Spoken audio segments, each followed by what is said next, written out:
Welcome to chess, ladies and gentlemen. Alright, so I realized on my last video that I did after I rewatched it, it was literally just like h1 equals queen to queen the pawn, because then that means that the pawn cannot promote on a8. That was just one of the many winning lines. I would have figured it out if I was sitting at the board, okay?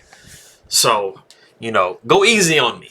Anyways, for all of my people that are in the Philippines, I will say mabuhay, kamusta na?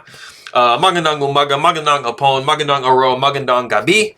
Appreciate you guys very much. Maraming salamat po sa nanonood ng aking video. Appreciate you guys very much. Almost out tayo. It's still before noon, so maybe some people might be eating breakfast. And for anybody who is coming from Vietnam, I will say Jao Mui Nui and Cam on Ben. Appreciate you guys very much for stopping by and taking a look at my stuff. And so what I have right here is I have the quarterfinal game between Quang Liêm and Wesley So, and this is taken from round 4 of that. Just grabbing, you know, whatever little games I can. If you guys are ready to go, let's take a look and see what we have for this game. It's a pretty good one. So we have D4. Let me get my volume lined up. We're already good. Okay, cool. So knight to F6. We see knight to F3. We got D5. C4. So as you guys can see, we kind of ended up being in a similar situation, but just kind of from some different move orders. And we are not going to see E6, which will pretty much complete the Queen's Gambit decline situation. We do see the Queen's Gambit accepted after pawn takes C4.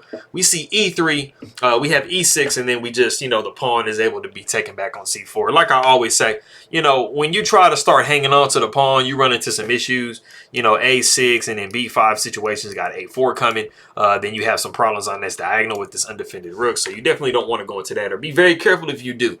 And as white, do not allow black to get that ideal setup, which is A6, C6, B5, and then bishop to B7, because you have just lost a pawn.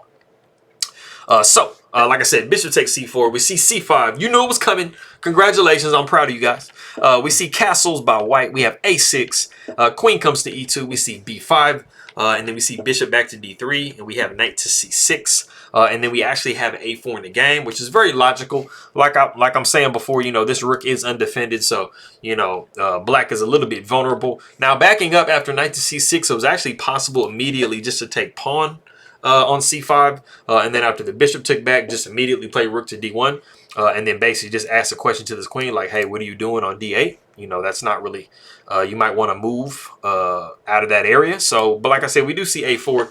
Pawn takes A4, we have rook to D1, kind of with the same idea after like pawn takes C5. So we do see pawn takes D4, we got rook taking A4. We see knight to B4, we have knight taking D4. Bishop over to D7, we see rook down to A3. You know, we don't want our rook attacked by bishop. We see E5, then we see knight to F5, and we have queen to C8. And then we do add another tempo into the queen with the rook to C3. But if we actually back up, a really nice movement of position is actually E4. And this actually is going to give up in exchange. So it's like pretty deep if you were able to calculate this as a human. You would be giving up the bishop on D3 with knight takes D3, rook A takes D3, and then queen, and then bishop to B5. Like I said, giving up the exchange, but you're going to get a lot of compensation in return. The bishop is going to come to G5. You see bishop takes D3, queen takes D3, and you guys can see that you have a lot of pressure in this position as white. The rook possibly will come down to A7. This is just a sample variation. Bishop taking on F6, and as you guys can see, once this pawn takes back here, you know, you might can throw the little intermezzo rook to D7 in there. But once we do, we're going to get into a situation where this knight is going to come here, and then it's going to jump here. And you have a lot of problems and a lot of holes that white is going to be able to play on. So you definitely get a lot of compensation in exchange for that rook. But like I said, we did see rook over to C3. We see queen to B7. We see E4. We got knight taking D3, queen taking D3, and we do get a pawn snagged as white with queen takes E4. But we have a really nice move in the position, and that is knight to D6 with check. Bishop takes D6, queen takes D6, and then we see queen taking B1. I don't think I mentioned knight takes D4 is the novelty. So if we like just kind of run through, rook to d1, pawn takes d4, rook takes a4, knight to b4, and then knight taking d4 was the novelty of the game. Move 12. I don't think I mentioned that, so it's good that I caught that and I'm coming back. So, like I said, we did see queen taking b1. If you want to go ahead and take a second and stop the video, and there is actually a win for white in the position. So if you want to go ahead and stop it and see if you can spot the winning move, go ahead and do so. All right, cool. So I'm going to show you what we actually saw in the game, which was a kind of a nice idea, but it just didn't quite get it done. And it was rook to c7 was what was played in the game. And you'll see why this move is so winning once we get into the variation that we saw in the game. The winning move is actually rook to c5. And rook to c5 deprives black of a crucial tempo to defend the position that rook to d7 allowed black to be able to do. And so now the computer is literally giving the move queen to f5 as the only way to defend, because you have to prevent the king from getting into a mating net, and this is the only way to do so. So the rook would be taking here with e5, queen would be taking e5, and then you would see queen taking e5. And this isn't just all the way one, but it's a lot easier to play for white than for black. Like I said, after rook to c5, another suggested move is actually e4.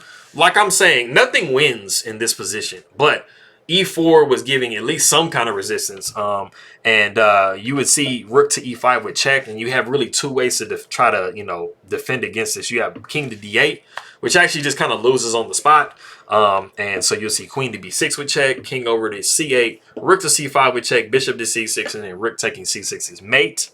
So it doesn't really defend very well. And then after rook to e5, you would possibly see bishop to e6. And then we would see queen to c6. And then after king to e7, you'd see this bad boy on b7, forking the king and the rook. The king would come back to f8. You'd see queen taking a8 with check. And you are running dangerously low on pieces now. So this is not where you want to be either. So like I said, queen to f5 was like the only way to really defend this, to give your queen away, at least get a rook for your queen. This is the only way to prevent mate in this position. But like I said, we did see rook to c7, and you'll see that Quang Liêm had the right idea, but he just didn't go about it in the right move order. And so he allowed black a very crucial defensive tempo. So after rook to c7, we see queen coming to f5 then. And as you guys can see, we don't have this check set up here. And so the queen is very legitimately able to get onto f5. And then if we were to try to go rook to c5 here, you would be seeing, what would you see? Probably bishop to e6. But there is actually now a way to defend the position. So we see rook to e1, and then we see e4 trying to block white's progression on that file. Bishop coming to g5, trying to deflect the queen away, but you see queen taking g5, you have rook taking e4, king swinging over to d8, and then you have rook to e5, because you don't have any good checks on this back rank from this queen, but you actually have the freezing move, rook to e8. And now the problem is you cannot capture this queen because you are going to be looking at back rank mate. So it doesn't matter that you have the queen still, you're going to be losing the entire game. So there really is not much else you can do. The computer actually suggests to go back with your other rook. And then it suggests to go rook to d5 because you still cannot take this queen because you're looking at mate. So you're very, very frozen. And this is just really insane that you're literally putting the knight between like two rooks. And it's really, really hard for you to defend this position. That is that game. Like I said, I mean, it's just really crazy because, you have pretty much the right idea, but if you don't go about it in the correct move order, or you don't play the exact perfect moves, sometimes you can completely lose the advantage. But like I said, rook to c5 was completely overwhelmingly winning, and the only way to survive was to go queen to f5. So that's really crazy how, just that little small difference in rook moves made all the world of difference. So, he had an opportunity to try to win that game there. But much shorter video. The game was much shorter than the other ones. So I'm going to get to these good mornings. So maanyong buntag, mayad na agahan, nainbag na bigat, masantos ya kabosan, marhay na aga, buenos dias, maanyong aga, let me see. Mapia na uma, kapi and kapu no Dios, mayapa abak, mayad na aga, mapia agay, mapia kapapita, my big abukla, maraja na buntag, maraya my nat, maupe na aga, kasanyangan si LUB. Assalamu alaikum, salam, merci. Appreciate you guys very much. Meraming salamat, aking makaibigan. Mabuting pagbati, mamaya, aking makaibigan. And Cam on Ban for anybody from Vietnam. And I will see y'all next time.